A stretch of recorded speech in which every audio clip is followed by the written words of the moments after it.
Buenas noches, bienvenidos una vez más a la reunión de la Sociedad Mexicana de Histología. Hoy estamos de manteles largos porque tenemos dos presentaciones por expresidentes de esa sociedad. En un momento más vamos a iniciar la presentación de un libro y posteriormente la conferencia del mes por la doctora Mari Carmen Uribe. Pero antes quisiera hacer una mención muy especial.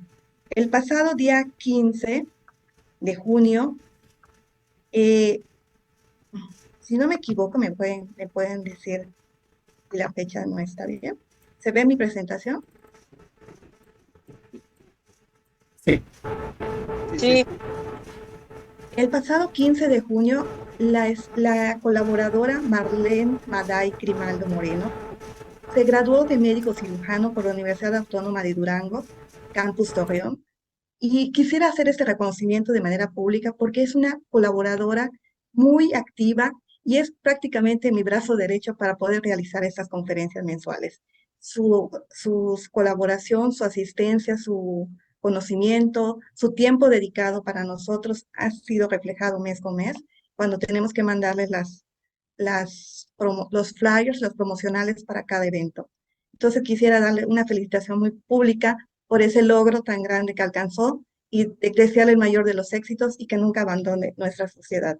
Felicidades, Badai. Muchas gracias por tu ayuda siempre. Muchas Voy a felicidades, dejar, Amada, hijo. ¿sabes? dejo de compartir y les dejo con la vicepresidenta de nuestra sociedad, la doctora Dulce Nicolás, quien va a presentar nuestra primera parte de la conferencia mensual. Adelante, Dulce. Muchas gracias, Ángela. Bueno, pues bienvenidos todos a este gran evento. Hoy vamos ahora sí que escuchar a dos grandes personas de nuestra sociedad. Primeramente vamos a escuchar la presentación del libro del doctor Rubén García Garza, quien es médico cirujano y partero y doctor en ciencias con especialidad en morfología por la Universidad Autónoma de Nuevo León. Ya lo conocemos muy bien, fue nuestro expresidente de la sociedad y bueno, con él crecimos mucho también. Él ha formado numerosos alumnos en histología en pregrado, maestría, doctorado, también en histología para residentes de anatomía patológica. Tiene múltiples menciones a lo largo de su trayectoria. Tiene mención honorífica en su licenciatura en medicina, tiene summa cum laude en el doctorado y bueno, actualmente también está participando en otras sociedades de reconocimiento como es la Sociedad Mexicana de Anatomía y está en la Facultad de Medicina de Torreón. Su línea de investigación es la evaluación morfológica del efecto de fármacos y extractos de plantas y pues también colabora con nosotros aquí en la Sociedad Mexicana de Histología. Entre las grandes aportaciones que ha hecho durante su trayectoria, cuenta con más de 30 artículos en revistas indexadas en JCR, publicaciones relacionadas con el área de histología. Es coautor del libro de histología y biología celular y tisular que muchos de nosotros hemos empleado para nuestras clases. Además también, pues hoy nos va a presentar el manual de prácticas de histología y cuaderno de histología para colorear. Y esto es, bueno, de gran reconocimiento a nivel internacional. Y pues vamos a escucharlo. Bienvenido, doctor. Este siempre será su espacio y pues nosotros con un gran gusto de poder estar aquí con usted. Muchas gracias, doctora Dulce, doctora Ángela, por la invitación y a toda la Sociedad Mexicana de Histología por el recibimiento de este material. Yo sé que muchos ya lo conocen, ya lo hemos estado presentando de alguna manera, pero ahora pues ya se llegó el momento en el que ya está publicado, ya está de manera internacional. Salió en abril, ahora en España, en varios países de América Latina, y ahora pues ya, gracias a Dios, ya lo tenemos aquí en México, disponible para todos ustedes. Así que pues voy a compartir brevemente pantalla para hacer la presentación del cuaderno de histología para colorear para todos aquellos que no lo conozcan. El cuaderno de histología para colorear es algo que a mí me llena mucho de emoción porque si algunos recuerdan en el Congreso de Histología, pues este libro tiene mucho significado para mí. Nace a partir de la convivencia pues con mi niña, haciendo su tarea y coloreando figuras geométricas, y se queda estancado un tiempo hasta que cuando después de que mi papá muere, yo tomé como una bandera de decir, yo quiero hacer un libro para dedicárselo a mi papá. Y entonces yo, luché mucho por hacer esto, se abrieron muchas puertas y gracias a Dios que no solamente nos permitió hacerlo, porque en principio lo hicimos de manera independiente. Gracias a Dios tuvimos mucha aceptación.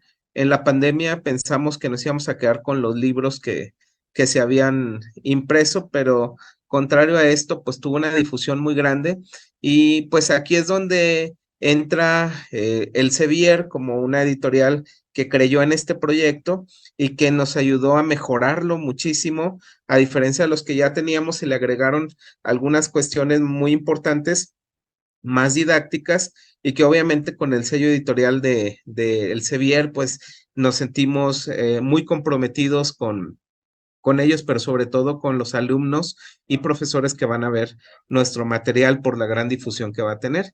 Entonces, este cuaderno, pues decidimos que fuera la primera edición del Sevier del cuaderno de histología para colorear. Les comento que no existe otro cuaderno de histología para colorear.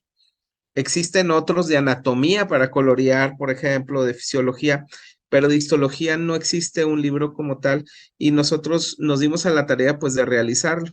Este libro contiene algunas imágenes que están hechas a mano de manera digital. Tiene más de 170 imágenes. Cada una tiene su descripción morfológica muy precisa, además de estar pensado de una manera progresiva. Es decir, que cuando vemos por primera vez un concepto, nos tomamos el tiempo de explicarlo entre paréntesis. Por ejemplo, decimos un epitelio plano y abrimos un paréntesis y decimos porque la célula es más ancha que alta. Cerramos el paréntesis, decimos simple porque es una sola capa de células y así vamos llevando el libro. Claro, cuando volvemos a repetir esos términos, pues ya no hacemos hincapié porque sabemos que el alumno fue avanzando en cada uno de los capítulos. Las imágenes se presentan como esta que estamos viendo en esta parte, sin ningún color, y que posteriormente pues el alumno le va dando vida al colorear. Pero no se trata de colorear de manera indiscriminada, sino se trata de colorearlo de una manera guiada. ¿Qué le fuimos agregando? Pues le agregamos estos esquemas. Todos estos esquemas son sencillos, pero están hechos todos de manera original para este libro. Cada uno nos trata de identificar precisamente de dónde surgen las estructuras histológicas que vamos a ver en el libro, porque a veces decimos, bueno, el retículo endoplásmico rugoso, por ejemplo, como este, entonces, pero ¿de dónde sale? Ese es todo, es una parte, está en toda la célula, está en todo el cuerpo, y así cada tejido le hicimos una indicación en un esquema general, que es algo nuevo que nosotros acabamos de implementar. También movimos las imágenes, bueno, las actividades, con unas actividades que tienen que ver con el colorear, como es el libro de colorear. Anteriormente eran respuesta corta, todas las preguntas siempre eran abiertas, y ahora, por ejemplo, órgano donde encontramos la célula de Langerhans, lo ponemos en color amarillo y pues la respuesta sería el páncreas. Ahí también ponemos el color amarillo y luego el rojo, el verde, el que el alumno decida en ese momento. También le agregamos preguntas. Ahí hay 4 preguntas, 4 colores y hay que pintar el marco de los colores de la respuesta, ¿no? Dice, pues se caracteriza por presentar una 3 capas de músculo liso. En rojo sería la arteriola, esta es la arteriola, entonces vamos a colorear el marquito de color rojo y así sucesivamente azul, morado o verde para tener cada una de las respuestas. También, bueno, quiero regresarme un poquito en otra presentación, en esta parte, porque esta es la esencia del libro. El libro tiene imágenes histológicas como esta, que es un corte transversal de músculo estriado esquelético, y viene con una descripción de cómo se ve, cómo lo estamos viendo al microscopio. Le ayuda mucho al estudiante a saber se describe morfológicamente una estructura, y aquí nos pide dentro de la estructura, ya sea citoplasma, núcleos, endomisio y capilares, colorearlos de un color en específico. Cuando el alumno lo colorea, como veíamos en la imagen que está por acá, pues nosotros como profesores nos damos cuenta si el alumno verdaderamente sabe cuál es el citoplasma, cuál es el núcleo, cuál es el tejido conectivo y cuáles son los vasos sanguíneos. Si de repente, por ejemplo, el vaso sanguíneo era de color verde y pinta todo este citoplasma de verde, pues nos damos cuenta que el alumno está confundiendo las estructuras morfológicas, y es una buena oportunidad para apoyarlo, para identificar por qué no es un capilar o por qué ese no es el citoplasma, o así sucesivamente. En cada uno de estos tenemos esta misma dinámica en donde el alumno está identificando las estructuras, y también vemos estas estructuras, por ejemplo, lo que les comentaba, se va explicando dentro de la descripción morfológica, se va explicando el porqué de algunas estructuras, por qué se llaman así, o algún dato importante o que consideremos característico. Todo esto lo hemos ido puliendo. Estas son las ediciones anteriores que habíamos utilizado de manera personal, pero como les digo, muy superior a estas, ahora la edición del Sevier, porque tiene muchos más elementos didácticos que aportan mayor, digamos que mayor fuerza al libro, como estos, en donde aquí buscan la respuesta y la colorean. Eso es un poquito más dinámico, donde hay preguntas, hay una sección de preguntas, y estas estructuras que también nos parecieron interesantes, que son los highlights. Cada capítulo tiene los highlights morfológicos. No pretende ser un libro de texto, es un libro de trabajo. ¿Cuáles son las bondades de este libro de trabajo? Pues son muchas, porque en principio nos damos cuenta de lo que el alumno puede o no puede identificar. Él también, como nosotros le estamos solicitando una estructura y un color, tiene que estar seguro de lo que está viendo antes de colorear, y eso le anima a investigar en un atlas, en un video o en un libro de texto lo que él está viendo.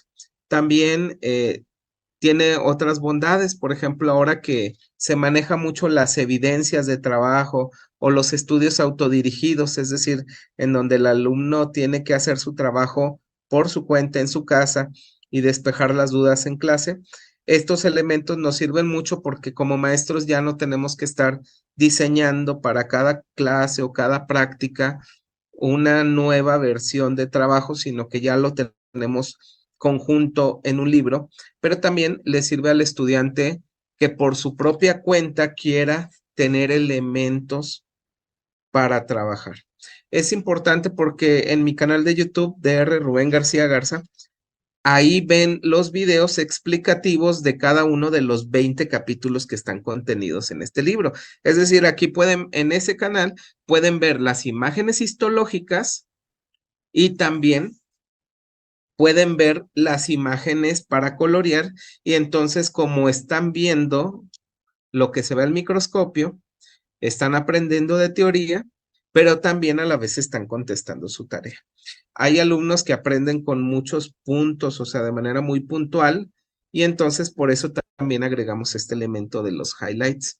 Si se fijan, tratamos de incluir las maneras en las que aprende el alumno: auditiva, escuchando un video o leyendo la descripción e imaginándosela; visual, viendo las imágenes para colorear, viéndolas cómo quedaron ya coloreadas, que eso hace que se refuerce más el aprendizaje; y pues kinestésico, en la parte de colorearlo por sí mismo, es decir, que el alumno tenga que trabajar en eso, y pues nos ayuda mucho a reforzar por completo el aprendizaje.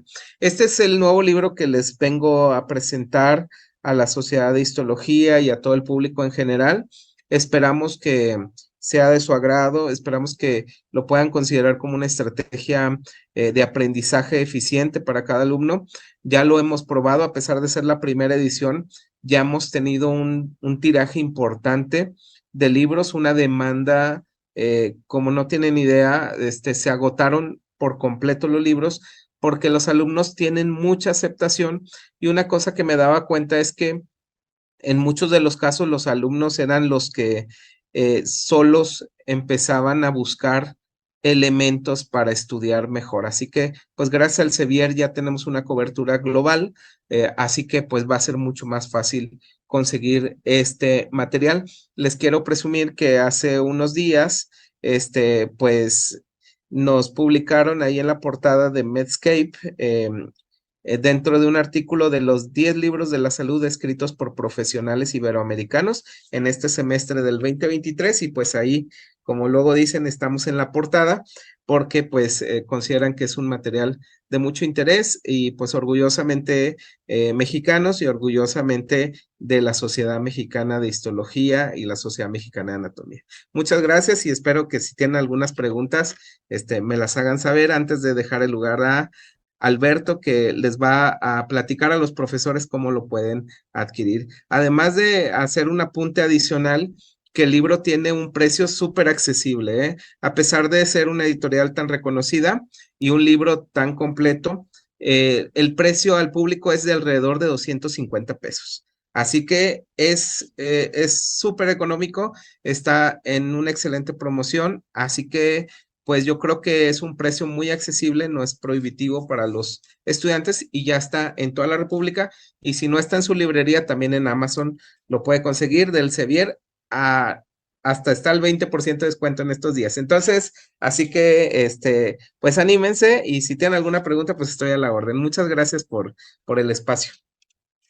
Muchas gracias, doctor Rubén. Aquí en el chat hay muchas felicitaciones, tanto a la doctora Marlene como a usted. Por ahí hay comentarios. Me voy a permitir leer uno antes de dirigir la palabra hacia los que estamos aquí en asistencia en Zoom. Dice, muchas felicidades los que llevamos a trabajar con la primera enseñanza en histología. Sabemos la importancia de estas herramientas. Dibujar es un complemento indispensable para el aprendizaje en esta especialidad. Y muy acertado. La verdad es que yo creo que sí hemos visto que los alumnos pues sí o sí tienen que reconocerlo y como dices, el colorear, el identificar una estructura y ponerle un color pues hace que esté seguro, ¿no? De lo que es, o bien darnos esa idea de que algo está sucediendo y no le está quedando claro. Muchas Muchas felicidades. gracias. Ahora sí, aquí tenemos en la sala Zoom al doctor Miguel Ángel con la manita levantada. Adelante, doctor. Hola, buenas tardes. Pues, doctor Rubén, nuevamente felicitarte, digo nuevamente porque ya lo había visto la semana pasada en la reunión de la Sociedad Mexicana de Anatomía, pero pues nuevamente felicitándote, qué gusto, es un gran libro. Y pues sí, definitivamente no puede aprenderse morfología si no se hacen dibujos. A través de los dibujos siempre entrará la morfología, sí, forever and ever, no hay más. Así que pues muchas felicidades y qué bueno que la editorial Elsevier lo tiene a un precio muy accesible, eso lo hace muy, muy interesante. Así que pues felicidades y enhorabuena y un saludo para todos. Muchas Por aquí gracias. seguimos. El doctor Germán también tiene la manita levantada. Adelante, doctor. Gracias, buena tarde a todos. Muchas felicidades, Rubén. Gracias. La otra vez ahí en anatomía, pues ahí estaba, pero brincaba mucho la red, entonces ya ni te dije nada. Ya te había felicitado, pero ahora sí, te felicito nuevamente. Hacer un trabajo, la creación de un trabajo de este tipo lleva mucho tiempo, mucho esfuerzo, y hasta que está impreso y lo tienes en la mano, ¿no? Ni modo, puedes saborear el gusto de este tipo de trabajos. Entonces, muchas felicidades nuevamente y poco a poco a tratar de mejorar los materiales porque efectivamente esos huequitos que solamente los especialistas reconocen, pues no hay libros para colorear, pues lo haces. ¿Y a cuántos se les habrá ocurrido, pero no lo hicieron? Y tú sí lo hiciste, ¿no? Muchas felicidades nuevamente. Saludos a todos. Muchas gracias, Germán. Y otro apunte es que fíjense que este libro ya estaba hecho y yo decía, bueno, voy a hacerlo con el Sevier, nada más es pasarlo al formato el Sevier. Nos tomó 1 año y medio hacer la edición el Sevier, aunque ya estaban el grueso de los dibujos hechos, así que pues sí, obviamente todas esas adiciones que se le hicieron fue un trabajo excepcional, ¿no? Espectacular, porque yo no pensé que fuera tanto hasta que lo tuve encima. Entonces, sí, se disfruta mucho tener el libro ya en las manos. Gracias. No, también quiero dejar el lugar, no sé si hay alguien más o para dejar el lugar a Alberto del Sevier, que trae una presentación para el acceso para los profesores. Yo creo que adelante. Gracias, doctor Rubén, gracias, doctora Dulce. Pues en mi caso, ¿puedo compartir pantalla, doctora Dulce? Sí, deme un minuto.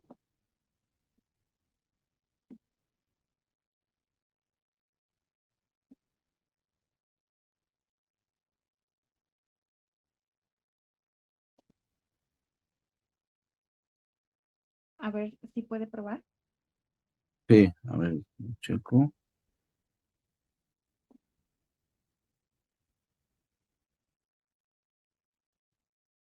¿Me dicen si me ven?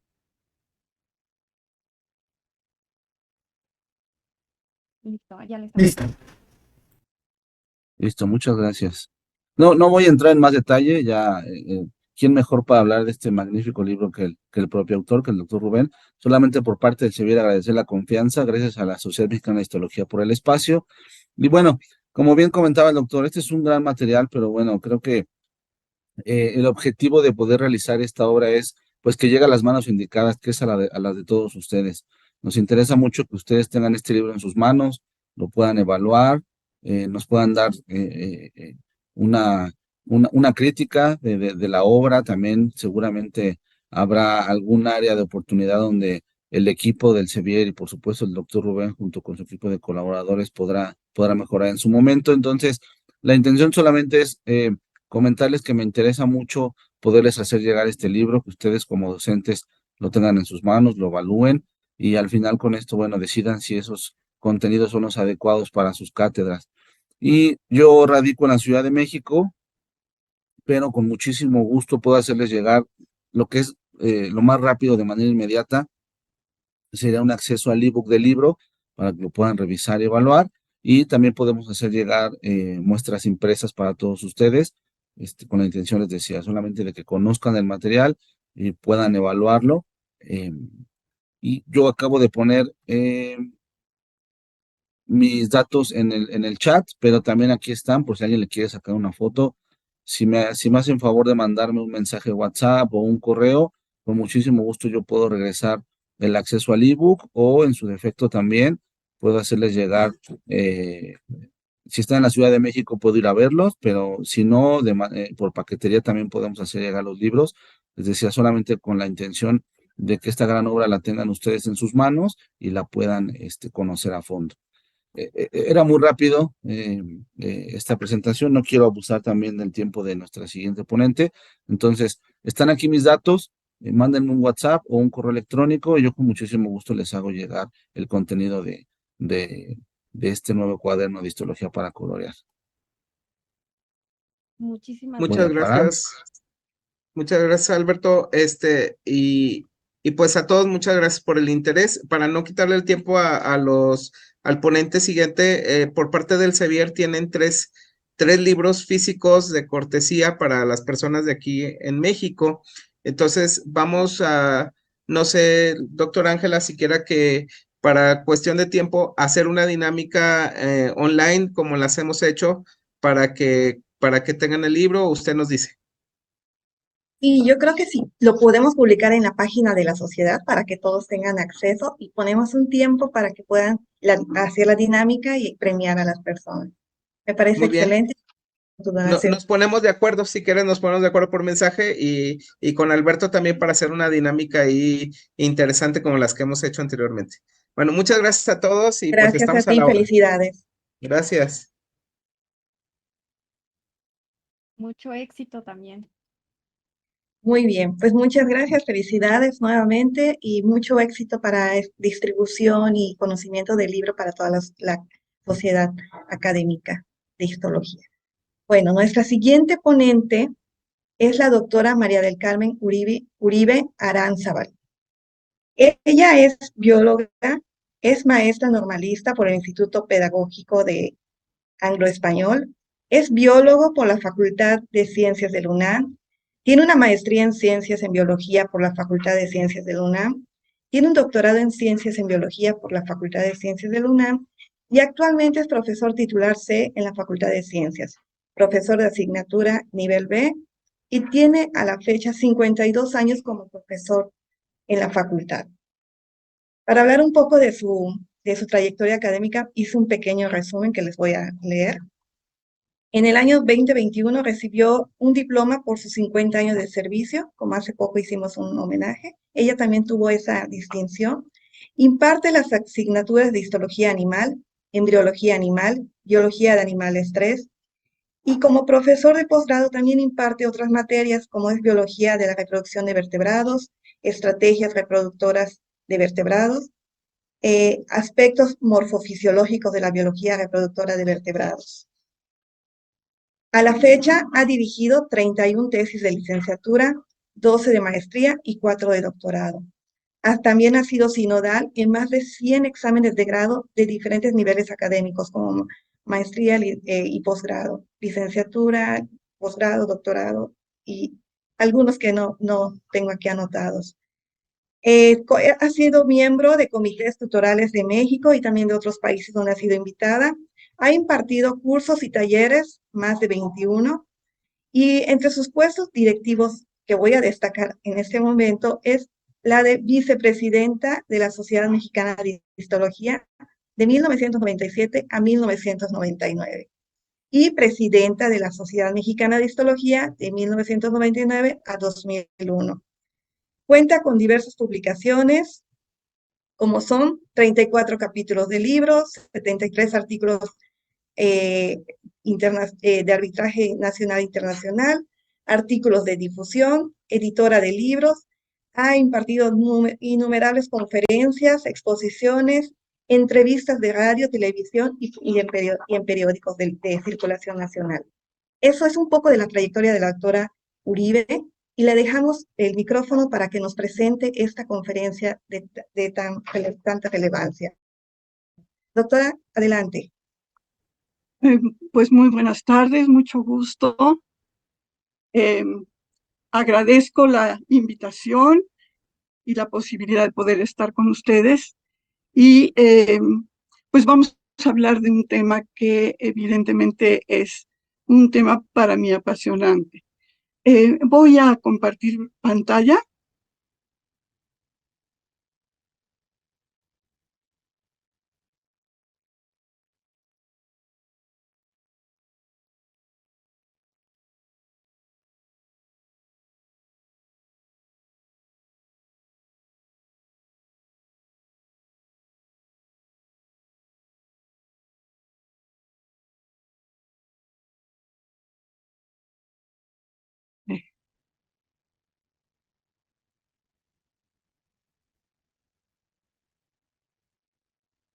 ¿Sí? ¿Se observa bien? Sí, doctora. Sí. Bueno, pues entonces vamos a proceder con esta conversación. Y vamos a hablar de la estructura histológica de los sistemas reproductores de peces teleósteos. Cuando hablamos de los peces, desde el punto de vista de sus sistemas reproductores, tanto el femenino como el masculino, pues vamos a ver que son diferentes al resto de los vertebrados.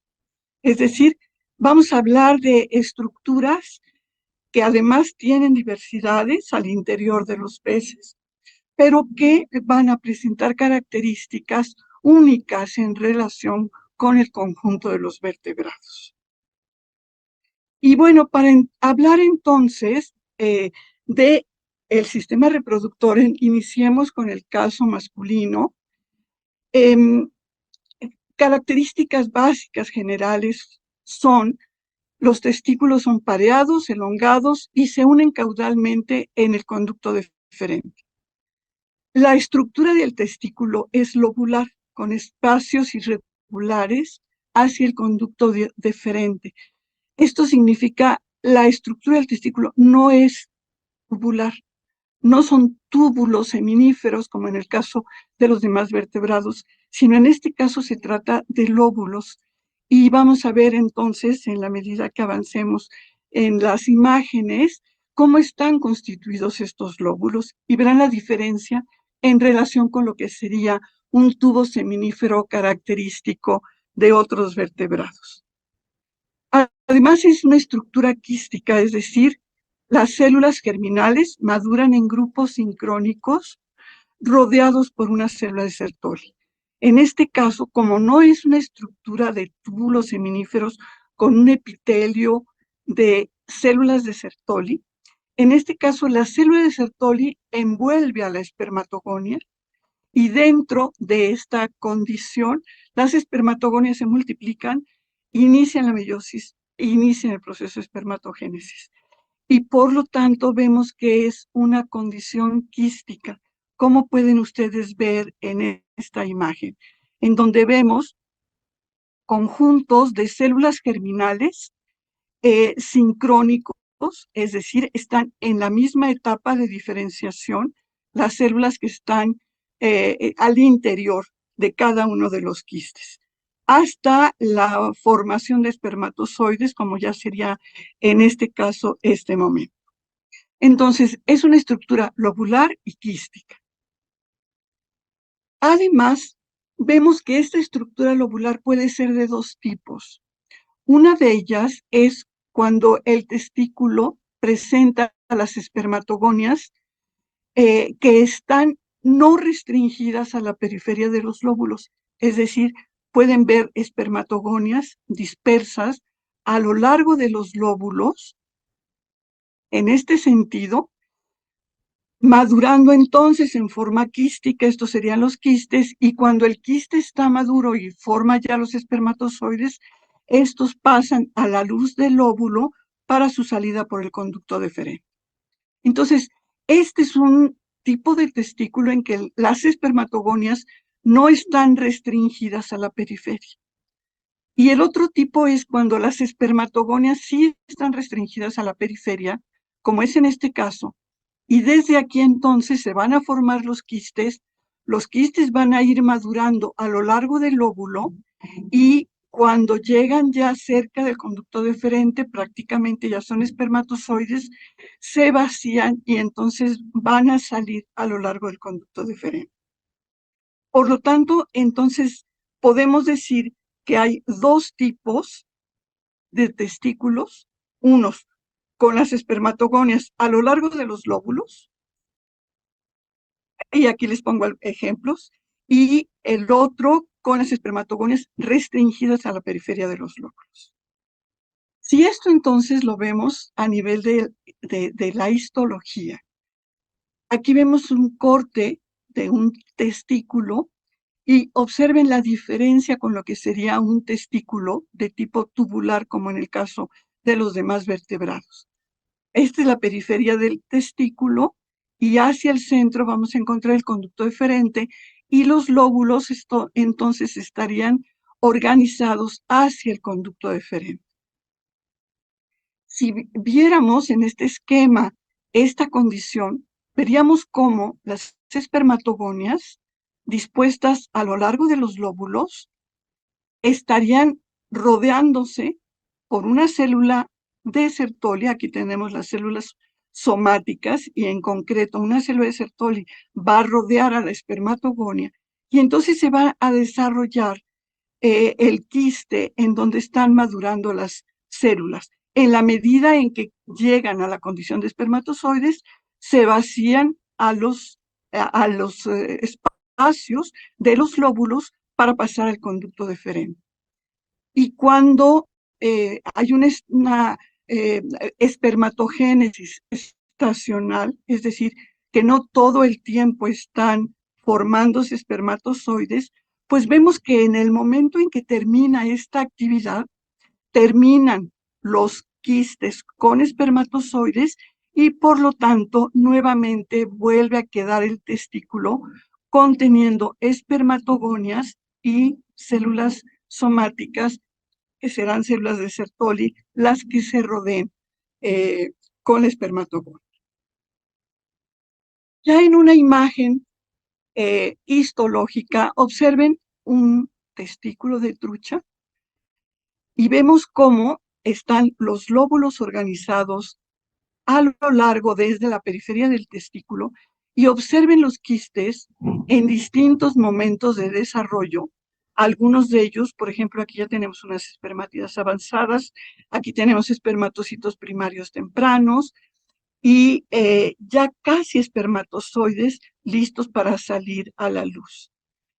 Y podemos ver, señalado con estas flechas verdes, cómo hay espermatogonias que las podemos encontrar situadas prácticamente a lo largo de los lóbulos.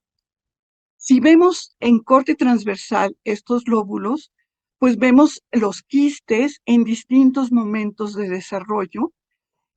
Aquí vemos, por ejemplo, espermatocitos primarios que están en un momento de división, espermatocitos secundarios o espermátidas tempranas y espermatozoides que ya van pasando hacia la luz. En la medida que avanza el proceso, van disminuyendo los quistes y va aumentando la cantidad de espermatozoides en la luz de los lóbulos. Hasta que, como les decía, llega un momento en que prácticamente los lóbulos van a tener gran cantidad de espermatozoides en la luz y ya va a haber pocos quistes que todavía están terminando su desarrollo, hasta que llega un momento en que prácticamente los lóbulos están llenos de espermatozoides. Si vemos un testículo con espermatogonias restringidas en la periferia de los lóbulos, aquí vemos que las espermatogonias solamente se encuentran en la periferia. Aquí hay un conjunto, aquí hay otro, aquí hay otro, aquí hay otro, y así distribuidos solamente en la periferia. Y a lo largo del lóbulo van desplazándose los quistes con el proceso de espermatogénesis avanzando, y aquí ya vemos espermatozoides prácticamente que van a pasar también en forma de quiste, también en conjuntos, hacia la luz, acercándose al conducto deferente. Con un poco de mayor detalle pueden ver las espermatogonias en la periferia y quistes en procesos de maduración. Y si observamos al nivel ya de la cercanía del conducto deferente, pues vemos que los espacios estarían llenos de quistes con espermatozoides. Este sería el conducto deferente, estaría entonces en el centro del testículo y de la periferia hacia el conducto deferente se organizan los lóbulos. En este caso, con las espermatogonias solamente en la periferia, o como veíamos anteriormente, en donde las espermatogonias pudieran estar a lo largo del lóbulo y por lo tanto distribuidas de una manera más amplia. Si vemos otra especie, también con las espermatogonias restringidas, para que vean ustedes la imagen de lo que es un testículo, en proceso pleno de espermatogénesis y con gran cantidad de espermatozoides en el conducto deferente. Y observando entonces los lóbulos de la periferia hacia el conducto deferente, pueden ustedes ver la distribución de los tipos de células en distintos momentos de la espermatogénesis, como podemos ver aquí, espermatocitos primarios, espermátidas tempranas, espermatocitos primarios en división, en la primera división meiótica, de hecho, en este momento, y bueno, los espermatozoides, como veíamos ya, hacia las cercanías del conducto deferente.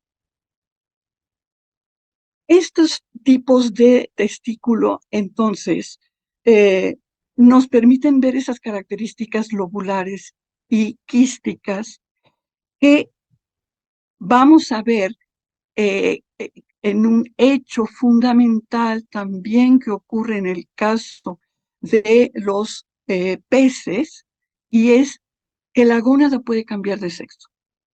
Y que en un momento dado, la gónada puede ser un ovario, y ese ovario puede cambiar a un testículo. o que puede ser un testículo y ese puede cambiar a un ovario. Esto es lo que conocemos como hermafroditismo secuencial, es decir, que la gónada primero tiene un sexo y posteriormente cambia el sexo al otro sexo. Hay especies conocidas como protándricas, entonces se presenta la protandria, es decir, primero, andria, macho, que primero es macho y esa gónada cambia a hembra.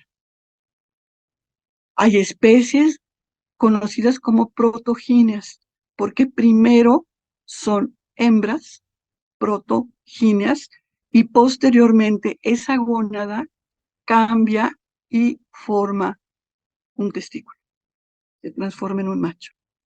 Aquí vemos en el caso de Centropomus decimalis, que es una especie protándrica, vemos que la gónada es un testículo todavía en la mayoría de sus elementos, como ustedes pueden observar y pueden verlo con mayor aumento también, y cómo en vez de que las espermatogonias se transformen a través de un proceso de espermatogénesis, van creciendo y van transformándose en ovocitos. Y poco a poco entonces, esta gónada va a ir aumentando el número de ovocitos y los espermatozoides van a ir saliendo, los quistes en espermatogénesis van a ir terminando, van a ir desapareciendo entonces los elementos masculinos y la gónada se transforma en un ovario. Hay especies en las cuales hay una protandria, es decir, es un macho que se transforma en hembra, y después ese ovario puede volverse a transformar en un testículo. Esto es lo que se conoce como hermafroditismo secuencial bidireccional, es decir, que la gónada se transforma desde el punto de vista sexual. La mayoría de los casos solamente se transforman una vez y pasan de ser machos a hembras o de ser hembras a machos. Pero hay especies en las cuales este proceso a lo largo de la vida reproductiva del organismo puede transformarse varias veces. Imagínense ustedes lo que significa desde el punto de vista de la complejidad fisiológica de estas gónadas, lo que en ellas está ocurriendo. Pero también tenemos especies que son hermafroditas simultáneas, es decir, en donde se presenta una región de testículo maduro que produce espermatozoides maduros y una región de ovario que también produce ovocitos maduros. Es decir, son gónadas en las cuales se encuentran tanto una región de ovario como una región de testículo. Ambas son fértiles, pueden ser simultáneas, es decir, al mismo tiempo se pueden producir ovocitos y espermatozoides, o puede ser que una gónada esté produciendo células y la otra esté en descanso y después al revés. Es decir, encontramos todas las posibilidades de adaptación. Este hecho entonces, el hermafroditismo, que además puede en un momento dado estar controlado desde el punto de vista de las condiciones del hábitat y que pueda intensificarse un proceso o disminuirse de acuerdo a las necesidades de reproducción que tenga la especie. Pero aquí tienen ustedes, por ejemplo, en este caso, esta especie, Clostridium sagacii, que presenta los dos sexos y que presenta entonces una zona de testículo y una zona de ovario que se mantienen a lo largo de todo el ciclo de vida de la especie. Bueno, y si hablamos de los ovarios, ¿qué ocurre con el caso de los ovarios? Y decíamos, también los ovarios van a tener características únicas que les diferencian del resto de los vertebrados. Entonces, algunas de las características básicas de lo que significa el ovario de los teleósteos. Son alargados, Pueden ser dobles o ser uno solo, porque hay un proceso de fusión durante la embriogénesis y entonces inicialmente 2 ovarios se pueden fusionar y quedar uno solo. Carecen de oviductos, comunicándose al exterior en su región caudal llamada gonoducto. Este es un hecho fundamental que diferencia a los ovarios de los peces de todos los demás. Es decir, en los teleósteos no hay oviductos. Durante la época embrionaria no se forman los conductos de Müller, de los cuales se van a formar los oviductos. Aquí no hay formación de conductos de Müller, no hay formación de oviductos, por lo tanto. Entonces, exclusivamente el aparato reproductor femenino está formado por un ovario que desemboca al exterior en su región caudal y le llamamos gonoducto para diferenciarlo de lo que sería un oviducto, porque no es derivado del conducto de Müller. Entonces, esto va a crear, por supuesto, condiciones fisiológicas muy distintas al ovario de los teleósteos. Son estructuras saculares, no son compactas, como ocurre en el caso de los amiotas, de los reptiles, de las aves, de los mamíferos, sino son estructuras saculares que presentan una luz al interior, como pueden ustedes ver aquí. Y el tejido ovárico que rodea a la luz presenta las células germinales tempranas, es decir, el epitelio germinal en donde están las ovogonias sería el epitelio que está dando hacia la luz.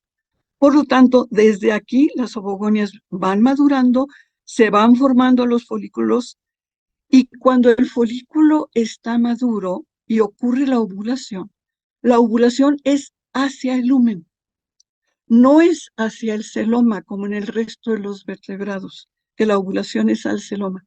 Aquí la ovulación es hacia el lumen y por lo tanto saliendo a lo largo de esta luz y el gonoducto para llegar al exterior.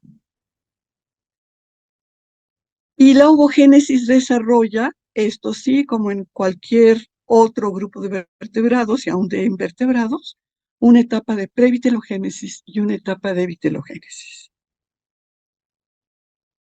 Aquí tenemos entonces unos panoramas de lo que sería un corte transversal de un ovario, en donde los ovocitos están, la mayoría de ellos en etapa previtelogénica.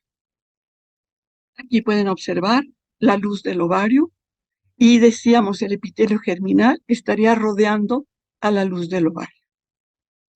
Y en este caso tenemos un ovario en el cual ya hay ovocitos vitelogénicos, algunos de ellos ya prácticamente maduros, casi listos para ovular, y otros en etapas intermedias, avanzando en este proceso de vitelogénesis y nuevamente la luz del ovario que se encontraría al interior.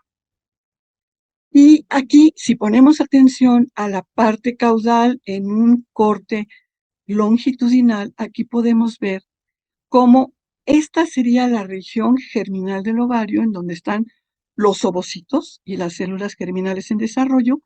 Y aquí vemos cómo esta región germinal se continúa con esta región en donde ya no hay células germinales, ya solamente son los elementos somáticos del ovario que van a constituir el gonoducto que va a desembocar al exterior.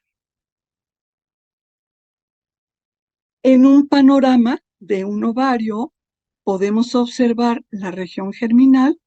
En este caso habría ovocitos vitelogénicos, ovocitos previtelogénicos en todo lo que sería el resto del tejido ovárico.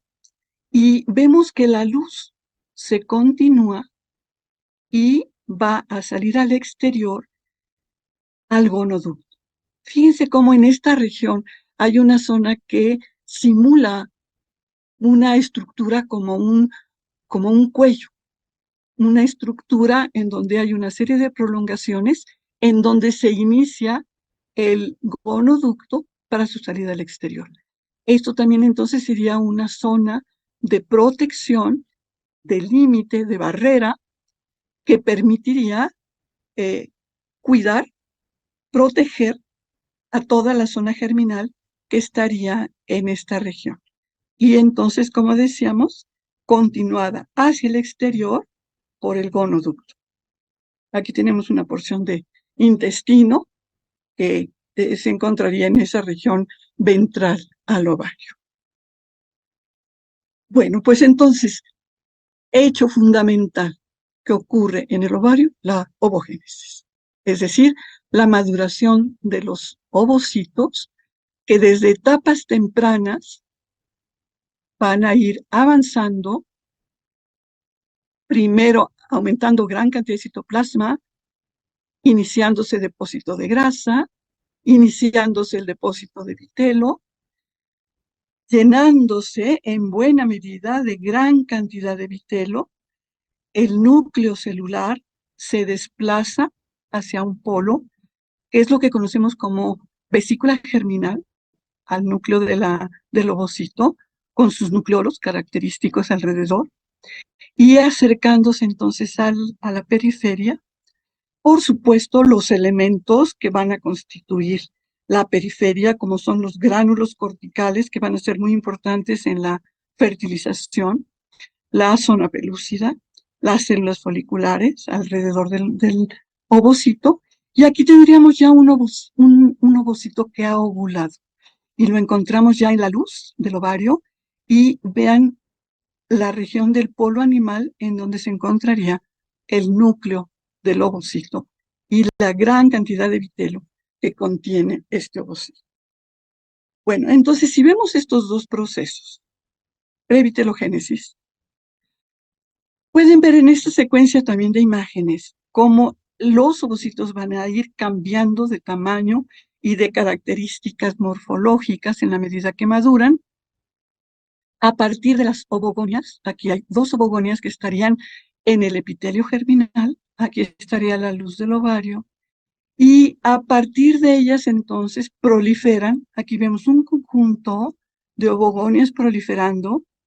De hecho, aquí pueden ver una de ellas que está en etapa de metafase, que se está dividiendo, y está formando un conjunto de células en el momento en que se inicia la estación de reproducción y que por lo tanto van a aumentar el número de células germinales.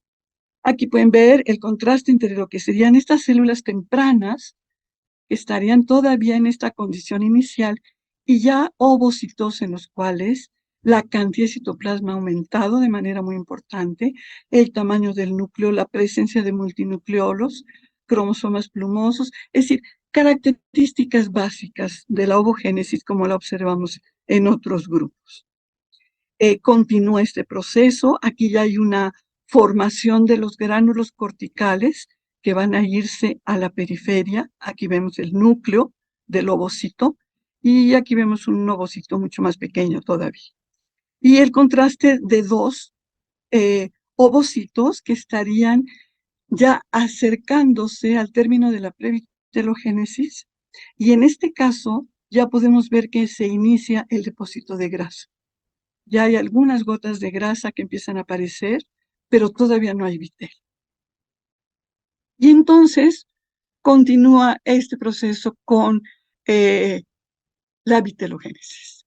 Y ahora vemos el depósito de vitelo en los ovocitos. Aquí en este panorama vemos una orilla del ovario y vean cómo la pared del ovario forma pliegues largos que van hacia la luz y que permiten aumentar de buena medida la superficie de contacto con la luz del ovario. A estos pliegues les llamamos lamelas ováricas. Y aquí en ellas están ocurriendo entonces los procesos de formación de los ovocitos. Ovocitos previtelogénicos, como ven aquí, y ovocitos vitelogénicos, en donde ya la cantidad de plaquetas vitelinas está aumentando de manera importante. Se mantiene, por supuesto, grasa, el núcleo celular sigue encontrándose todavía en esta posición central, sigue avanzando el proceso de vitelogénesis y vean la formación de plaquetas vitelinas en la orilla del ovocito, y en donde vemos que hay vitelo como gránulos pequeñitos y vitelo ya constituido en plaquetas mucho más grandes, de acuerdo con el tipo de vitelogénesis que presente la especie. Estas características pueden variar ligeramente. Y por supuesto, glóbulos de grasa, como siempre, muy abundantes, encontramos también en el interior del ovocito. Y bueno, pues entonces llega un momento en que el ovocito, como vemos, está llegando a su término. Decíamos, la vesícula germinal se está acercando a la periferia del ovocito, y también en el caso de los peces podemos ver que esta condición va a permitir que el núcleo del ovocito esté solamente situado en una porción de toda la periferia del ovocito. Por lo tanto, el proceso de fertilización va a ocurrir solamente en el polo en donde se encuentra el núcleo del ovocito. Y entonces se constituye una pequeña estructura muy delgadita que va a corresponder a un pequeño túnel, un pequeño agujero que se está constituyendo. Observen, aquí tenemos esta región de la zona pelúcida, y como aquí hay un punto en el cual, si lo vemos con mayor aumento, hay un pequeño agujero que además está coordinado, organizado por una célula. Hay una célula folicular que se diferencia de todas las demás y que se conoce como la célula del microbio. Es una célula que, observen su tamaño, en este caso es afín al ácido periódico Schiff, entonces queda positiva con este tipo de técnica. Y en este nivel es en donde solamente por aquí podrá entrar el espermatozoide. De hecho, el diámetro que tiene este agujerito corresponde prácticamente al diámetro de la cabeza de un espermatozoide. Así que puede entrar un espermatozoide y ninguno más. Y a esta estructura le llamamos micrópilo, precisamente, y como les digo, también tiene un gran significado desde el punto de vista fisiológico en el momento de la fertilización. Y otros elementos que encontramos en el ovario, como en cualquier otro tipo de ovario de vertebrado, son folículos atrésicos, como estos que vemos aquí, folículos que inician su desarrollo, pero que antes de llegar a su maduración entran en un proceso de regresión y entonces entran en atresia y van a ser reabsorbidos progresivamente. Y folículos postovulatorios, es decir, cuando ya se dio el proceso de ovulación, el resto del folículo, que son las células foliculares y que se mantienen dentro de la pared del ovario, es lo que conocemos como folículo postovulatorio. El ovocito se fue hacia la luz, ha ovulado y va a ser expulsado a través del gonoducto. Bueno, estos elementos, por supuesto, como decíamos, son característicos en general en cualquier ovario de vertebrado y también de muchos invertebrados. Pero si hablamos entonces de ovario, en el caso de los teleosteos, quiero hablarles un poquito de lo que significa, en el caso de este grupo, la viviparidad.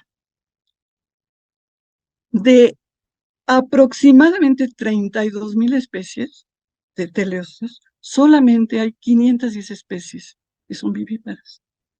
O sea, es una pequeña proporción de los peces teleosteos que presentan viviparidad. Pero precisamente por ser una viviparidad única, absolutamente diferente al resto de lo que ocurre en los demás vertebrados vivíparos, es que quiero platicarles un poquito de lo que significa este proceso absolutamente maravilloso. Estas 510 especies se distribuyen en 14 familias en donde se presenta viviparidad.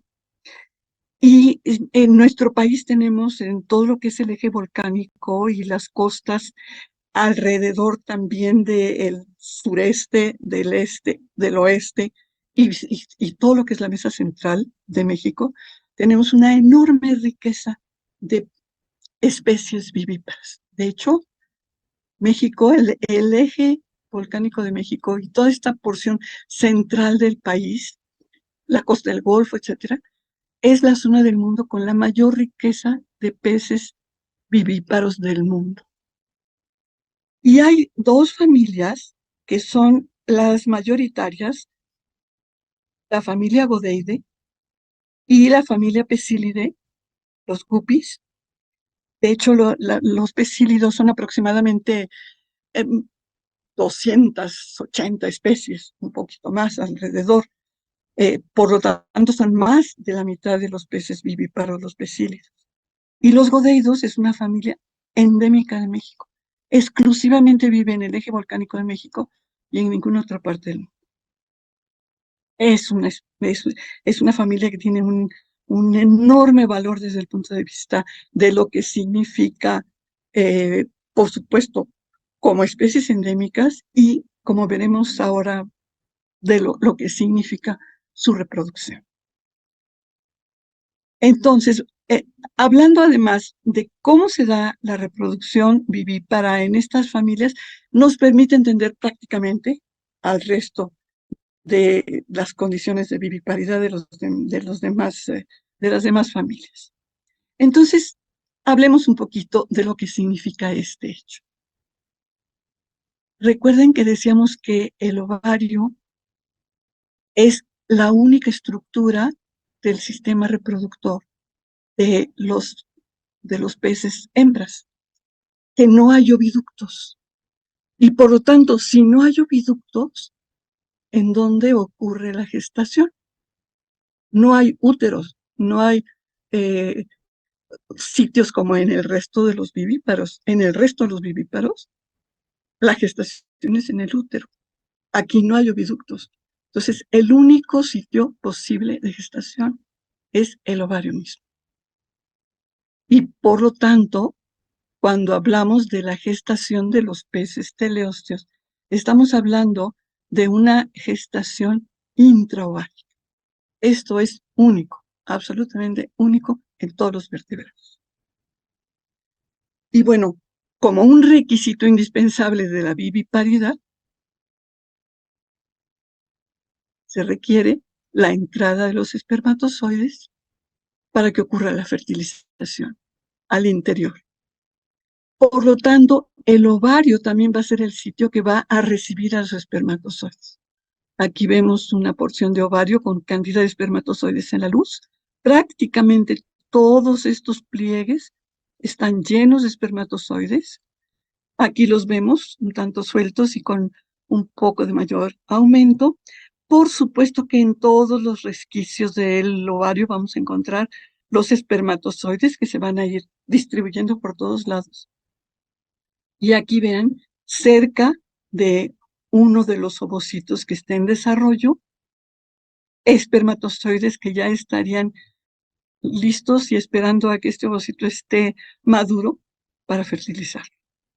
Así que una característica, por lo tanto, indispensable es la inseminación, la entrada de espermatozoides.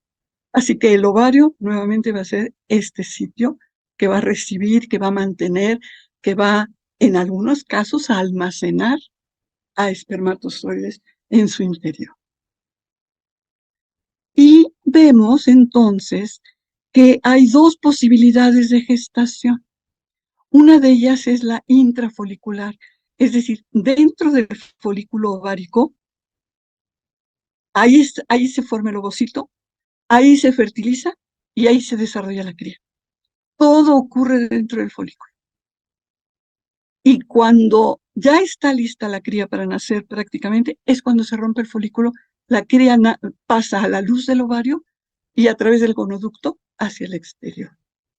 Pero entonces aquí el desarrollo está ocurriendo dentro del folículo, por lo cual hablamos de una gestación de tipo intrafolicular.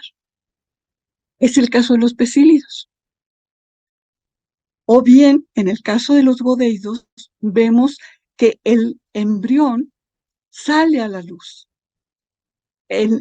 Puede ser el ovocito mismo, desde el ovocito que salga a la luz, o puede ser muy reciente su fertilización y pasa entonces ese embrión a la luz. Ya no queda dentro del folículo, sino dentro de la luz, y ahí se desarrolla, y ahí ocurre todo el proceso embrionario, como en este caso. Entonces, si observamos esta gestación intrafolicular en pecílidos, vean, aquí están los folículos, y aquí ya tenemos embrioncitos que estarían aproximadamente en neurula, en una etapa todavía muy temprana del desarrollo. Estos contienen gran cantidad de vitelo, entonces vemos el vitelo y el embrioncito en un casquete del vitelo, que era donde estaba el núcleo y donde ocurrió la fertilización. Y podemos ver entonces cómo va avanzando este proceso de gestación dentro del folículo, cómo sigue avanzando.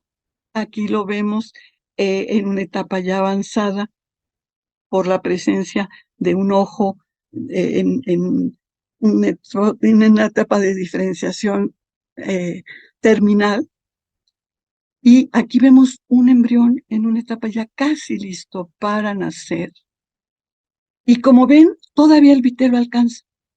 Este vitelo se va consumiendo poco a poco, pero aquí todavía el vitelo alcanza, y aun cuando la cría nace y ya está en el exterior del cuerpo de la madre, todavía puede llevar algún poquito de vitelo, porque son ovocitos en los cuales hay una gran cantidad de vitelo, como vemos aquí.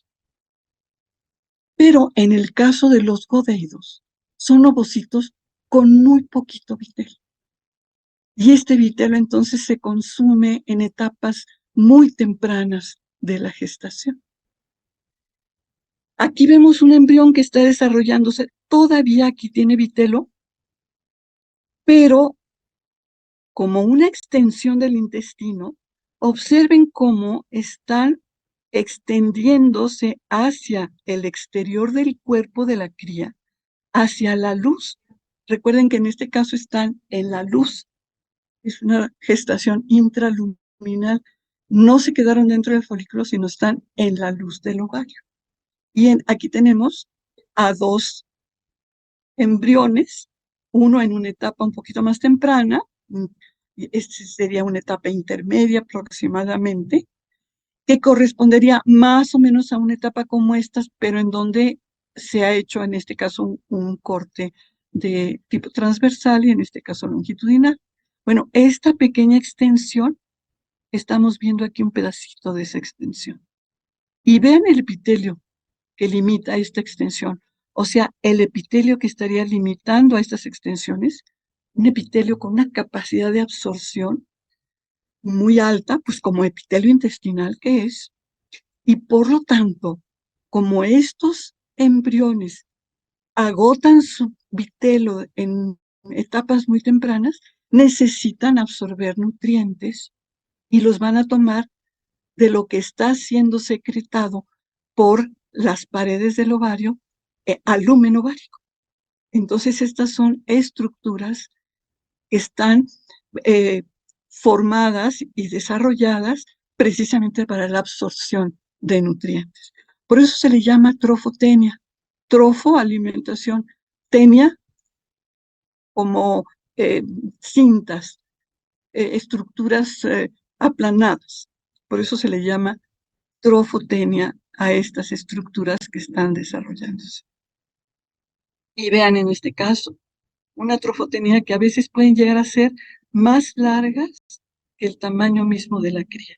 Aquí vemos el intestino de la cría y cómo es una extensión. Aquí vemos el intestino de la cría y vemos esta extensión hacia el exterior. Esto entonces es un proceso muy avanzado de desarrollo, que no se presenta en el caso de los becílidos en lo general. Y por esto, esta formación de trofotenia característica de la familia Godeide, que como les decía es endémica del eje volcánico de México, ha sido considerada como la forma de viviparidad más evolucionada en todos los peces, en todos los teleósteos.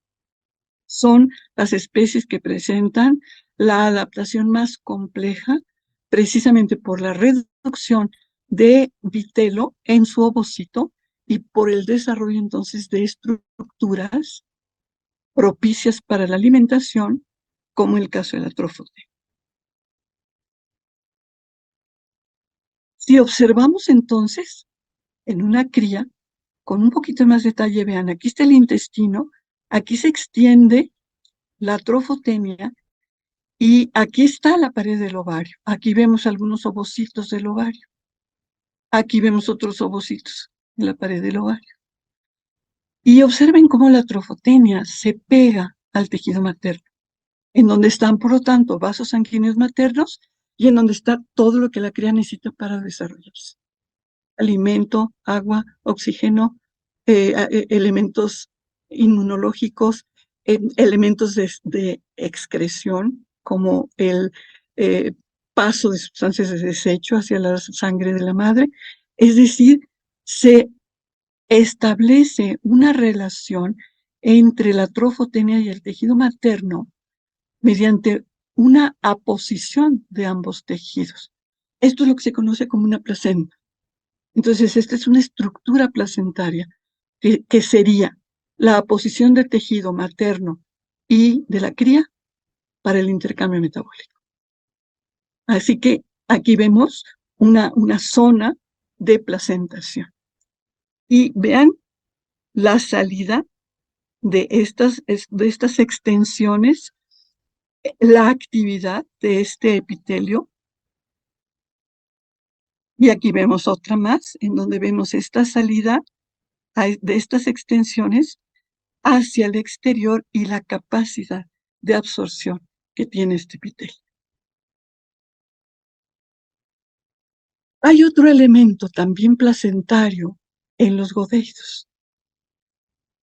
Están en la luz y hay tejido materno rodeando, como decíamos, aquí está el tejido materno que rodea, la cría está en la luz. Aquí está un pedacito de trofotenia, aquí hay una zona de placenta trofotenial, en donde la trofotenia se pega al tejido materno, pero vean cómo aquí hay un pliegue del tejido materno que se mete al opérculo, es decir, a donde están las branquias. Si esto lo vemos con un poquito de mayor aumento, vean cómo este pliegue de epitelio materno, que además lleva ovocitos, entra a la cámara branquial de la cría y cómo establece también una relación entre el tejido materno y el tejido del opérculo de la cría como una zona de placenta también. Y por esto a este tipo de relación la conocemos como placenta branquial.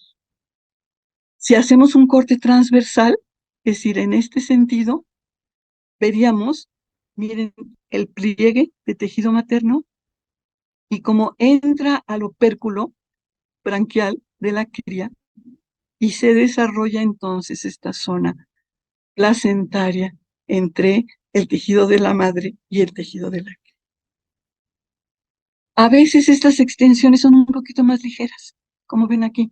Miren, aquí están las branquias y vean el tejido materno cómo se mete y se pega a las branquias, lo que, como decíamos, va a permitir el intercambio metabólico.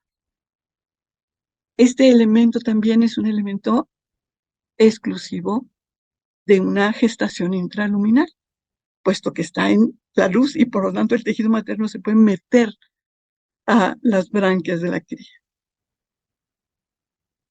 Si comparamos en estas dos imágenes lo que sería un ovario gestante en una etapa temprana de gestación, aquí podemos ver crías. Todas estas son embrioncitos, todavía tienen un poquito de vitelo, porque estamos hablando de godeido y por lo tanto tienen poquito vitelo, este vitelo se va a acabar pronto. Y la cantidad de tejido materno, todo esto, tejido ovárico, con ovocitos, etcétera, ¿no? Y una porción del gonoducto que sería para la salida al exterior.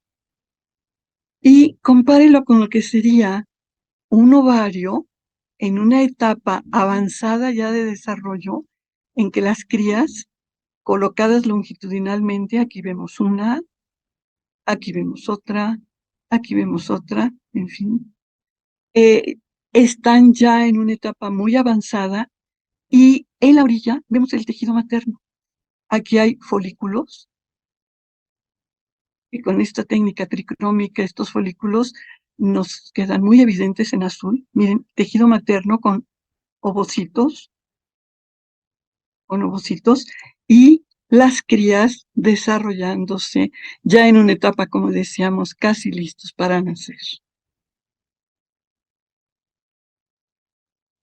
Y como un dato final de lo que sería este tipo de gestación intraovárica de los peces teleósteos, encontramos este fenómeno que conocemos como superfetación.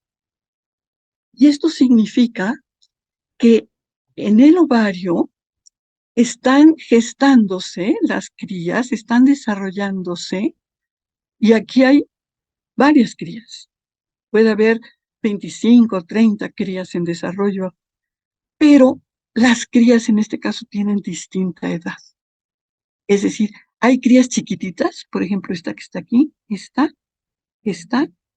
aquí hay otras chiquitas, hay otras un poquito más grandes, un poquitín más grandes, un poquito más grandes, o crías que ya están en etapas muy avanzadas de desarrollo.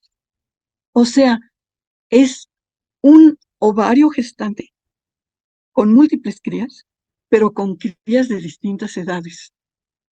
Lo que significa que no todas inician su desarrollo al mismo tiempo.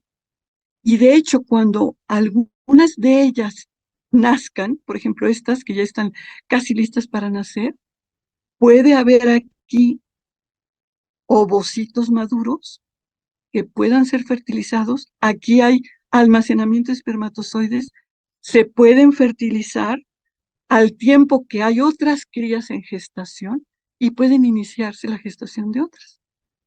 Y por lo tanto, tenemos ovarios en los cuales hay crías de distintas edades al mismo tiempo. Por ejemplo, hicimos la disección de uno de los ovarios y sacamos las crías que al microscopio de disección podían ser posibles. Y sacamos todas estas crías y las ordenamos de acuerdo a su tamaño, a su nivel de desarrollo. Y pudimos encontrar que había 6 edades diferentes, desde las crías más grandes hasta las crías más pequeñas. Y aún estas que pudimos sacar eran las que ya tenían un cierto nivel de desarrollo que el microscopio de disección nos podía permitir sacarlas. Pero había otras que aún estaban en etapa de segmentación, de gastrulación temprana, que prácticamente no las podíamos sacar. Había que trabajar histológicamente esos restos de tejido para poder encontrar a esas otras crías. O sea que además de estas, había crías más pequeñas todavía. Y tenemos una especie, es un pecílido, Heterandria formosa, pues es una especie que presenta el mayor índice de superfetación descrito en los teleósteos. Presenta hasta 7 edades de crías al mismo tiempo en gestación. Entonces, Igualmente, imagínense ustedes lo que significa este ovario.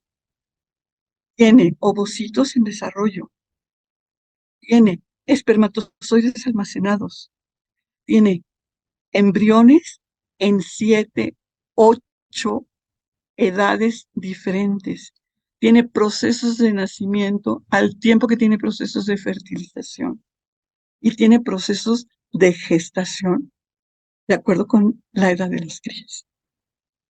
Es evidentemente también un hecho absolutamente esencial, complejo y exclusivo que podemos analizar y trabajar en el caso de estos peces.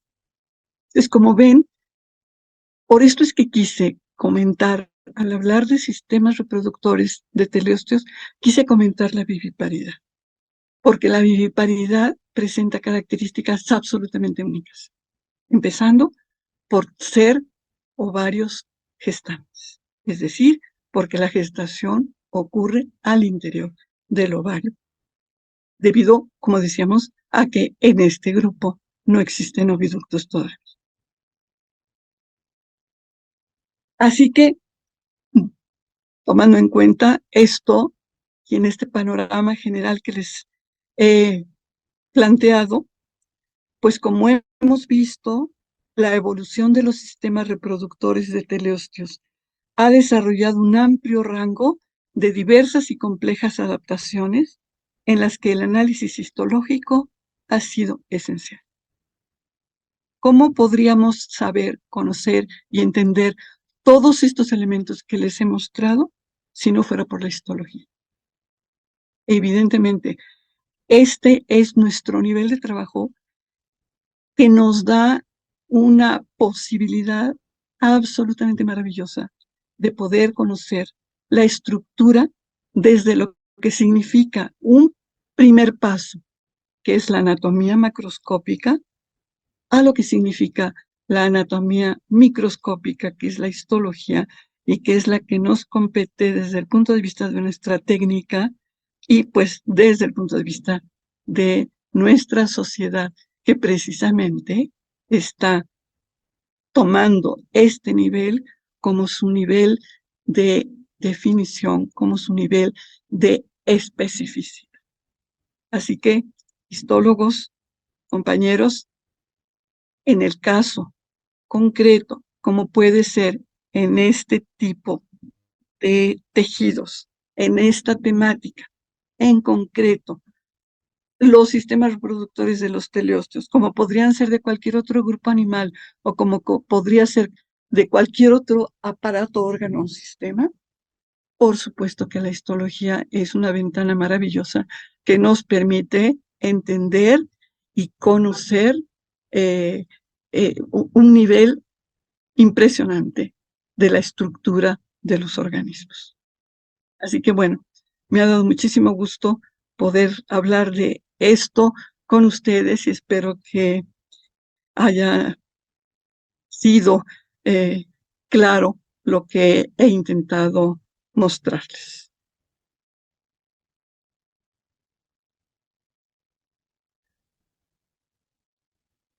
Pues muchas gracias. Excelente presentación, muy, muy interesante.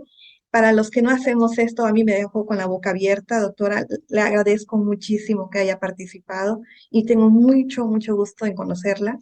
No tenía el gusto, no la tenía en mi memoria, pero su trabajo es increíble. Está precioso el material, la información y todo lo que nos brinda la histología para conocer la gestación intraovárica. Mejor explicado no pudo ser por una autoridad como usted. Tenemos algunas preguntas. Le damos la palabra al doctor Miguel Ángel Cornejo. Adelante, doctor Miguel. Qué gusto verlo. Muchas gracias, buenas noches. El gusto, como siempre, es mío. Doctora Uribe, en verdad, una felicitación inmensa. Hace prácticamente 20 años tuve dos honores. Primero, el honor de conocer su trabajo y segundo, el honor de haber presentado el libro que usted publicó con la doctora Estrada ahí en la Facultad de Ciencias. donde me dejó maravillado por el material tan fabuloso que usted presenta, y en esta ocasión nuevamente me deja asombrado, ¿no? En verdad, la felicito porque aparte usted puede hacer esa conjunción tan hermosa de lo que es la embriología con la histología, con esa parte descriptiva, y vamos, me ha dejado nuevamente impresionado. Simplemente, doctora, le quisiera preguntar un par de cuestiones asociadas a su trabajo que me ha dejado en verdad impresionado. Y en este caso serían dos preguntas muy sencillas, a ver si me pudiera dar alguna respuesta. La primera de ellas, de especie que decía que es endémica de la zona volcánica, ¿aquí entraría, por ejemplo, este ejemplar que comúnmente se conoce como el pescado, el pececillo blanco de Pátzcuaro? ¿O esa sería otra especie, no entraría en este grupo? No, esa es otra especie. El blanco Ah, de ok. Pátzcuaro es ovíparo. Y Ok, ok, sí, doctora. Bien, estos son pequeñitos. Estos tienen aproximadamente unos 8, 10 centímetros de largo, el ejemplar adulto, maduro, en general. Son peces más pequeños. oh, Eh, pero, como les decía, son tesoros, verdaderamente tesoros sí, nacionales. sí, sí, sí. Oiga, doctora, y la segunda pregunta, en esta morfogénesis, en este cambio morfológico que puede sufrir la gónada para estar trabajando como testículo o como ovario, ¿puede ocasionarlo algún factor estresante como pudiera ser cambios en la temperatura del agua o algunos cambios, por ejemplo, en la composición química de los elementos que fueran en el agua, o es muy independiente a estos procesos? Y también procesos de cambios en el hábitat pueden controlar eh, la actividad de las gónadas. Y de hecho, en un momento dado, por ejemplo, si hubiera disminución de los ejemplares eh, en el hábitat femeninos, es absolutamente indispensable que se aumente para que la población subsista.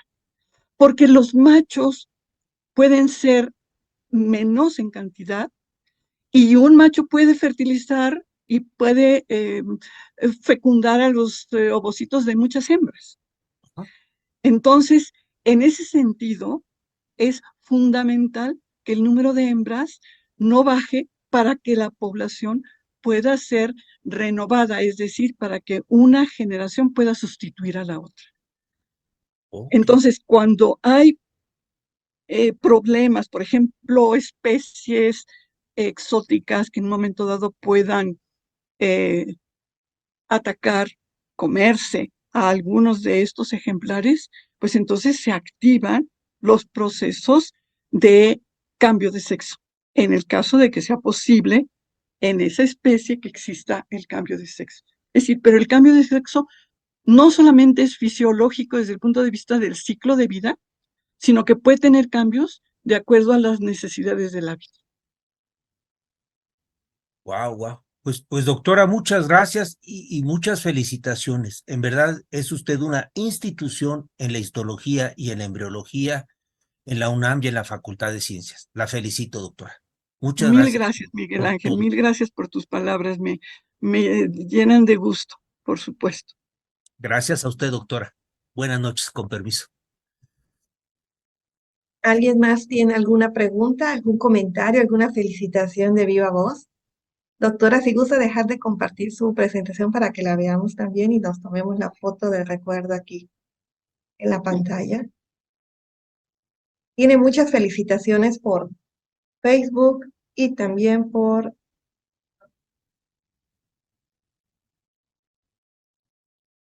acá. ¿Alguien más tiene alguna pregunta?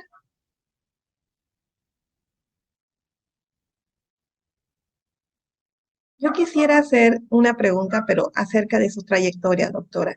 Usted cuando empezó a hacer histología ya estaba en la carrera de biología, me imagino, o sea, mi formación es diferente. Y cuando usted inició, ¿cómo era el trabajo en un laboratorio de histología? ¿Qué retos tuvo que pasar como mujer, como profesionista y como maestra de la histología? Bueno, yo creo que un elemento, por supuesto, fundamental que nos llevó a ir afinando lo que estábamos haciendo era el momento de la fijación. Es decir, es un momento fundamental que hay que hacerlo con muchísimo cuidado. El momento en el cual se hace una disección, se obtiene un órgano y va a pasar a fijación, la preparación de los fijadores, el hacer pruebas con distintas concentraciones y con distintos tipos de fijadores. Ese fue uno de los elementos que nos llevó a afinar la técnica de manera especial. Y posteriormente, cuando ya teníamos los cortes, las variaciones en las técnicas de tinción. Hacer un proceso de tinción y evaluar, revisar. Necesito más tiempo en este colorante, menos tiempo en este otro, necesito hacer variaciones, necesito volver a preparar un colorante. Es decir, el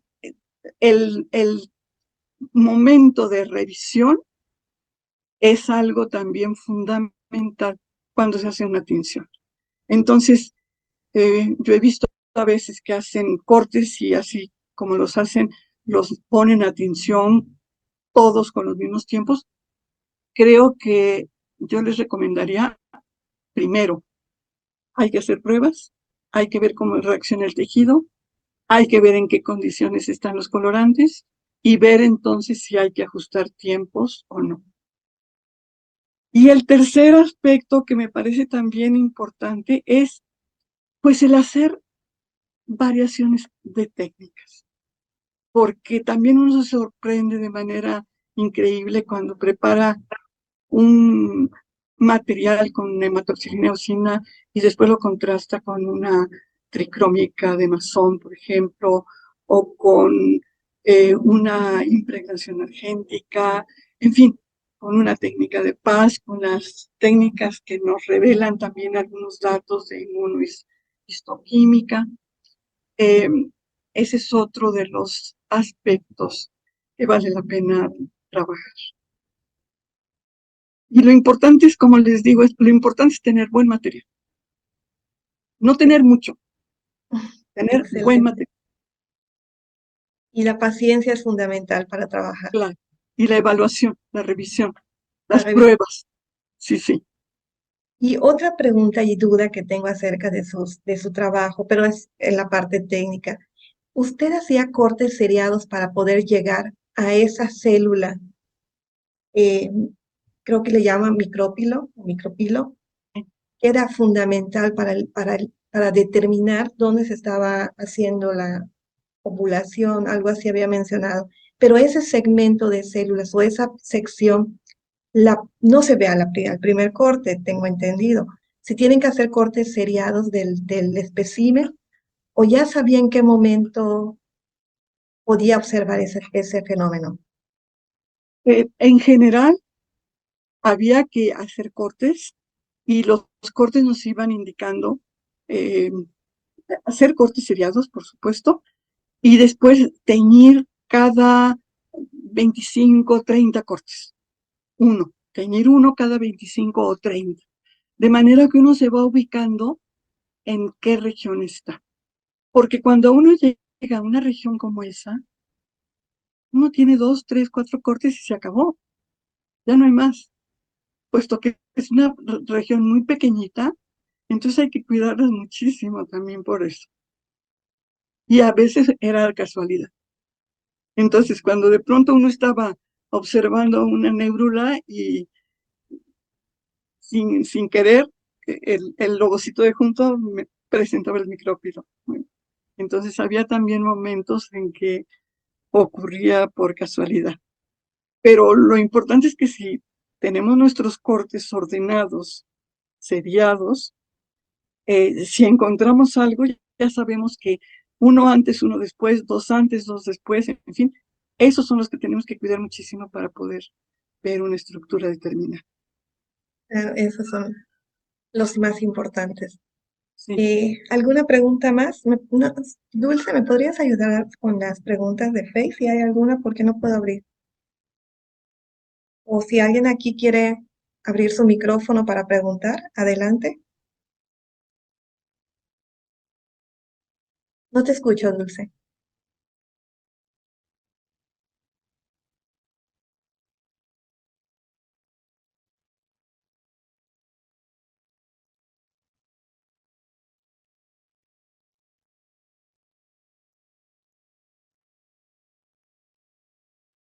Hola, hola, ¿y me escuchan? Ahora sí. Ah, ok. Muchas gracias. Sí, aquí en el chat de Zoom hay muchísimas felicitaciones, doctora, de verdad, increíble. Yo también soy bióloga y de verdad que, híjole, la biología comparada es todo un mundo y nunca acabamos de conocer. Realmente siempre nos asombramos su, su presentación, su material, su forma de expresarnos nos hace retomar esa parte bonita que pues a veces perdemos, ¿no? Por estar haciendo, como dice, un chorro de atención y todos juntos y entre más mejor, a veces perdemos esa noción de que pues realmente qué estamos haciendo, cómo lo estamos haciendo y qué estamos obteniendo y si se puede mejorar o no. Entonces, la verdad, sí, yo también estoy así como impactada. Yo estaba viendo y reaccionando, ¿no? Así de, wow, no, es que yo no podía dejar de estar ahí con ustedes en la presentación. Muchas felicidades. Y ya regresando a las preguntas, porque a eso vine a interrumpir, ¿verdad? Aquí en el chat hay muchas felicitaciones también, excelente presentación, un gran honor y placer escucharla, espectacular. El doctor Carlos comenta, doctor, admiro mucho su trabajo, muchas gracias por compartirlo. Como biólogo marino estoy fascinado. ¿Cómo recomendaría abordar el estudio sobre la reproducción en peces, definiendo el tipo de organización de sus gónadas o directamente al ciclo reproductivo? Bueno, yo creo que en principio sí tenemos que saber qué tipo de gónada es, porque como ven hay ciertas variaciones.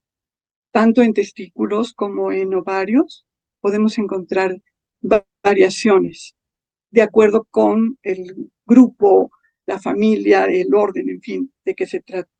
Entonces, si eso está resuelto, pues evidentemente también el ver que esa gónada va a cambiar de acuerdo con el ciclo reproductor, que podemos encontrar enormes diferencias en un momento de no reproducción o en un momento de reproducción activa.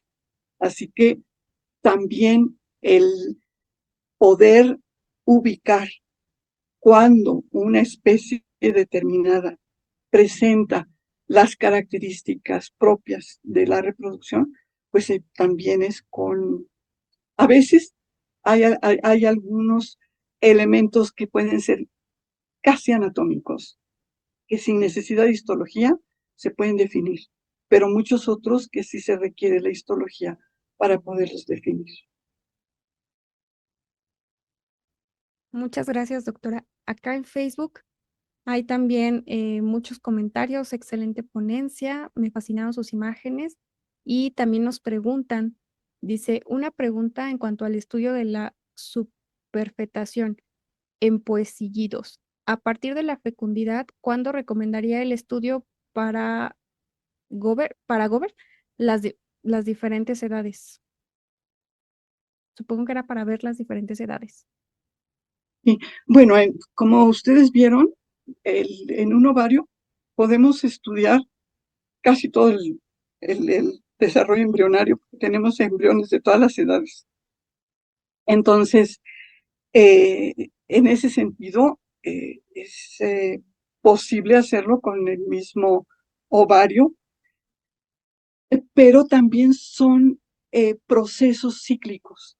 Es decir, hay etapas en las cuales se suspende ya la reproducción y la hembra entra en un proceso de previtelogénesis, ya no hay formación de ovocitos maduros y se suspende la época de reproducción. Por ejemplo, en el caso de Pterandria formosa, que veíamos esta especie que presenta un alto índice de superfetación, tiene aproximadamente unos 8 meses al año, que es muy largo, de reproducción, y 4 meses en los cuales no vamos a encontrar gestación en los ovarios. Así que también en ese sentido sería el momento del ciclo, de acuerdo con la especie, y de acuerdo con el tipo de superfetación. Porque hay otras especies que presentan superfetación, pero que presentan 2 o 3 camadas máximo, de diferente edad. Pero el caso de Pterandria es, como les decía, el caso extremo en el que se presentan 7 u 8 camadas al mismo tiempo. Muchas gracias, doctora. Una última pregunta. Bueno, también hay saludos desde Perú ahí en Facebook, nos están viendo. Y una última pregunta, dice, ¿cuáles serían las principales preguntas de investigación que hace falta responder en los peces vivíparos? Pues aquí tenemos en todos los niveles, desde la fisiología masculina, qué pasa con el macho, de qué manera el macho reconoce a la hembra, de qué manera hay en el macho una estructura llamada gonopodio, que es el que va a permitir la inseminación, qué conductas tienen tanto los machos como las hembras en el momento en el que puede haber apareamiento, puesto que aquí se requiere un proceso de inseminación. Entonces, no es nada más el acercamiento de los sexos, como en el caso de los ovíparos, en el que la hembra puede poner los huevos al exterior y el macho depositar los espermatozoides al exterior, sino aquí tiene que haber un proceso de entrada de los espermatozoides al ovario de la hembra. Entonces, desde ese sentido, ¿qué pasa con la gónada femenina? ¿De qué manera también entra en este proceso cíclico? ¿Qué pasa entre la relación entre el ovario y los espermatozoides? Cuando hay mantenimiento de espermatozoides, cuando hay almacenamiento de espermatozoides, ¿de qué manera está reaccionando el ovario ante la presencia de los espermatozoides? Y bueno, por supuesto, sobre la gestación hay múltiples preguntas. El caso de la placentación, ¿de qué manera este tejido materno y el tejido fetal se acercan, interactúan? Hay un proceso de transferencia entre los dos tejidos y hay grupos que están trabajando con este tema de placentación, así exclusivamente, prácticamente con solo el tema de placentación, escogiendo 2 o 3 especies y tienen múltiples preguntas, por supuesto, que hacerse. El tema del nacimiento, el tema del gonoducto, de qué manera el gonoducto trabaja y actúa como una barrera entre el exterior y el interior. Imagínense, el gonoducto está allí limitando el exterior y la zona de gestación, que sería el interior del ovario. Entonces, el gonoducto es otra estructura muy poco trabajada. Hay muy poquitos avances al respecto y también nos ofrece gran cantidad de preguntas. Muchas gracias, doctora. De verdad que todo el mundo está fascinado aquí en los comentarios. Me encantaron sus micrografías. Muchas felicidades. Increíble su trabajo, muy ilustrativo. Excelentes imágenes. Saludos con cariño. Y pues hay otra pregunta por allí. No sé si tenemos tiempo o Sí, la última pregunta, el pilón, ¿no? Decían. de la sesión. Dice, el proceso histológico es muy agresivo para la conservación del vitelo. ¿Cuál es su recomendación?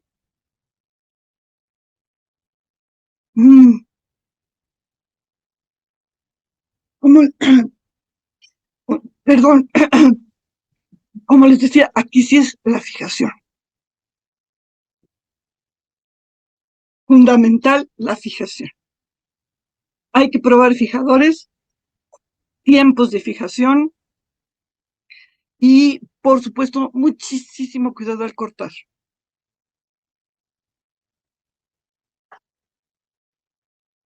Bueno, pues lo anotamos ahí y queda también ahí en el Facebook para la consulta pues de la demás parte que nos está mirando a través de los canales de las redes sociales. De verdad que qué joya. Hoy nos llevamos así, como dice Ángela, los manteles. Hoy estuvimos de gala. Muchísimas gracias.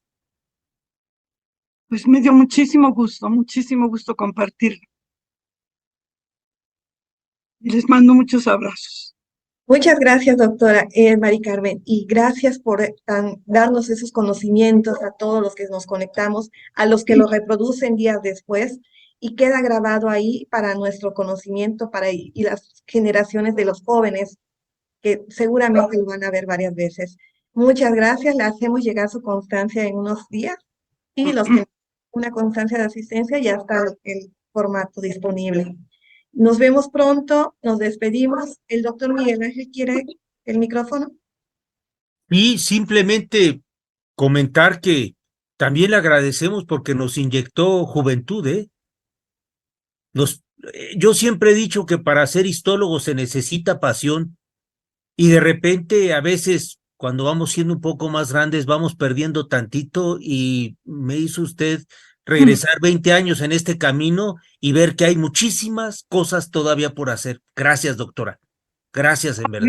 Me da mucho gusto ese comentario y le puedo decir, se necesita mucha fascinación por ir al microscopio. Sí.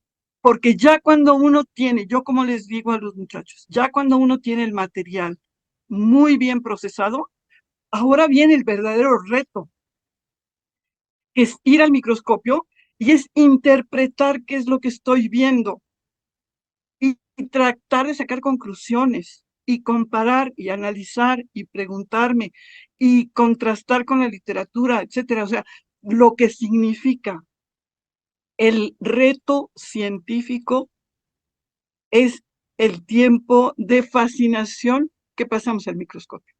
Ahí sí es verdaderamente, si a uno a veces le costó trabajo la técnica y tuvo que superar algunos fracasos y tal, cuando uno llega con una buena preparación al microscopio, ahí todo valió la pena. Pero ahí sí hay que ir. Ahí sí hay que ir y hay que ir con todo cuidado, con toda paciencia, porque ¿para qué quiero una preparación en una caja que nadie vio? Por muy bien trabajada que esté. Y lo otro, ¿para qué quiero hacer una interpretación y hacer una buena observación si después no la comunico a través de una publicación? Claro, Igual, importantísimo.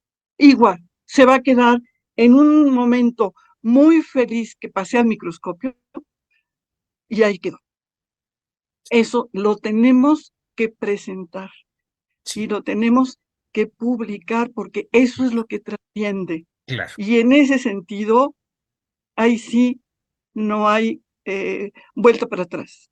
Tenemos que tener la capacidad de que lo que estemos logrando lo estemos dando a conocer y tiene que ser fundamentalmente a base de publicaciones. Así que ahí sí no nos podemos quedar atrás porque si no, lo gozamos nosotros, pero con nosotros ahí se quedó y nadie supo, nadie se enteró. Muy cierto. Y el mérito, como les digo, el mérito de estas maravillas morfológicas, el verdadero mérito lo tienen los peces porque tienen esos ovarios, porque tienen esos testículos. Ellos tienen el verdadero mérito. Así es. Excelentes sus palabras. Muchas gracias. Nos ayudan a hacer mejor el trabajo y a no perder esa pasión para comunicarla y seguir. Paciencia nunca la perderemos. Ni antes, ni durante, y en el microscopio es una alegría cuando sale algo y lo discutimos ahí. Claro. Muchas gracias, muy buenas noches. Le agradecemos muchísimo. Con mucho gusto, yo también les agradezco muchísimo y les mando un saludo con mucho cariño. Va de vuelta, mucho afecto de nuestra parte. Hasta luego, muchas gracias a todos por su asistencia. Nos vemos en la siguiente sesión en agosto. Aún no tenemos la fecha, pero tenemos otras ponencias. Angie, Gracias por estar con no te nosotros. vayas.